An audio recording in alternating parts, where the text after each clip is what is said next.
And welcome back to Contemporary Black Voices, where our topic today is Poweromics and revisiting the topic. And so, first of all, Chris, if I forgot to welcome you to the team, welcome. Thank you so much. Now, you were talking about these treaties that are done at the State Department and how it impacts the black community in terms of commerce. You want to recap? So the concept, and I learned this during COVID because at the time the president had made some statements about you can say it. Yeah, about Africa. He said that we were basically, Africa was a bunch of shithole countries. Mm-hmm. And when you think about his comment, we got upset.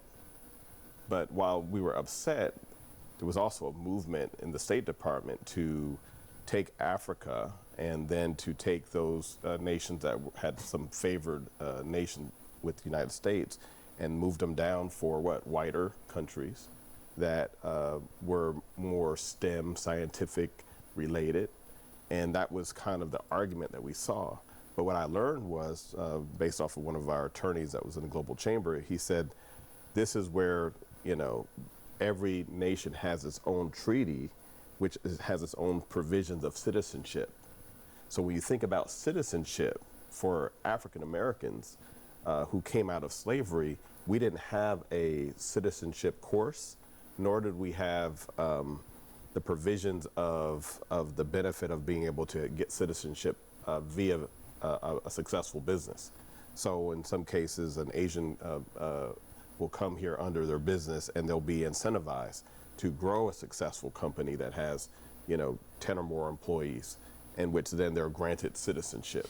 And that's been a process that other nations have had. So when Africans or Asians or any other people come to America and they have to work their way into citizenship, it looks different than the model that we have. And that's why I think that there's so much conflict between maybe Africans and African Americans or Asians and African Americans, because they see the world totally different than what we received by growing up in America. Hence, we got to pull ourselves up by our bootstraps all the time. But just on a side note too. But we have to take ownership. And that's critical. Whenever we have a discussion about blacks and money or blacks and finance, we love to quote black spending power. Oh, we have $1 trillion worth of spending power, $2 trillion worth of spending power. We never talk about how much collective wealth we have. It's always in terms of how much we spend. And so we train ourselves to be consumers instead of savers and investors and business owners. You know what I mean? And you see it, we're trained at the earliest age, where you see kids, they're in Foot Locker and they're buying baby Jordans, which is the dumbest stuff in the world, right? And so why buy baby Jordan instead of a baby piggy bank? Why are you teaching consumerism to a child instead of teaching savings and business owners? We have to take a lot of that. We have to take ownership of and not point fingers in other directions. And so that's just the point I just wanted to make on that. I agree too. Mm-hmm. I agree. Okay. So Carl, let's go ahead and put up that other slide, the next slide. So the reason why I had this up is because throughout history we've run into some of the political and economical viewpoints of various leaders. Hence, in this case, Booker T. Washington and Malcolm X. So I wanted to look at their similarities and differences in terms of integration versus separation, economic power as leverage, and institution building. So Washington believed in gradual integration through economic respectability. But Malcolm X and Anderson were more critical, arguing that integration weakened black economic ecosystems. Then in terms of economic power as leverage, all three believe economic power precedes political power, but Anderson explicitly ties economics to political leverage and reparations. Malcolm X saw economics as a pillar of black nationalism, and Booker T. Washington viewed it as a means to gain respect and eventual equality. And then in terms of institution building, Anderson and Malcolm X both emphasized building independent institutions such as schools, banks, media, hospitals as a pathway to sovereignty. And Booker T. Washington focused more on vocational schools and training centers to uplift individuals through labor. So, thoughts on that? The differences between those three people, similarities and differences. How has those philosophies influenced why we're even having this discussion today?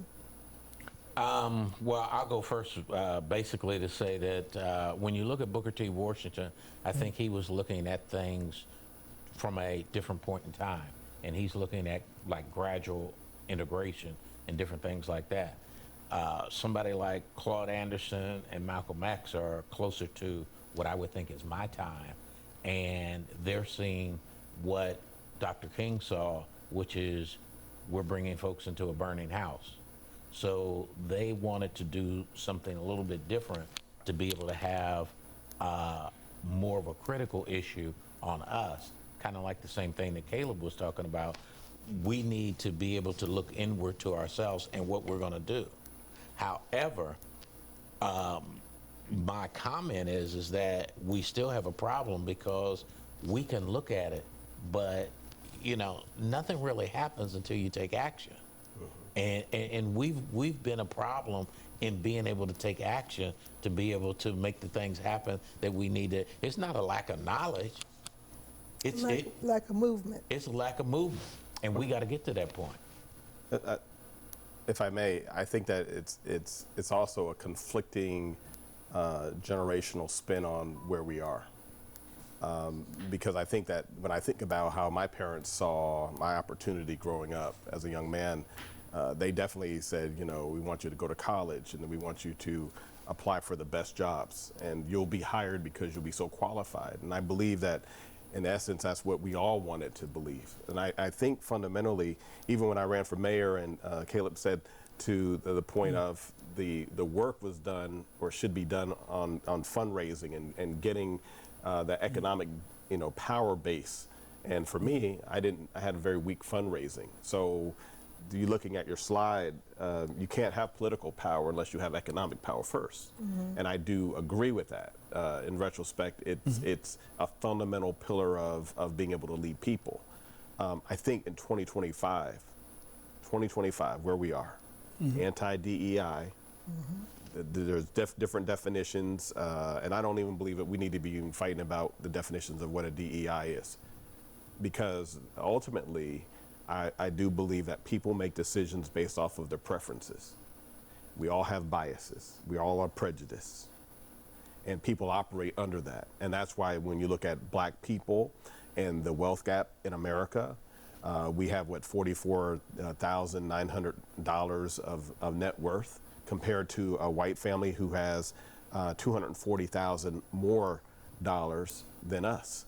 And there's a reason for that. It's because, again, I'm going to say it again, we thought that the success was to integrate and to spend our dollars and to be appreciated and be respected by those who we were searching for some form of admiration and some form of respect. But the truth of the matter is, in 2025, we see that that model really is not the model. We need to go back to being caretakers of our families. We need to go back to, how do I support my brother and my sister? How do I spend my dollars, not necessarily advertising of spending my dollars, but just spending my dollars on a routine basis with each other so that we all can start to grow and go back to, in essence, the Jim Crow, where we were relying on each other. And that was the first desire, wasn't to try to serve everyone else, because that model has not worked for us. The stats don't show it. Okay, so what we're going to do, we're going to come back and we're going to have our last segment and we'll continue this discussion.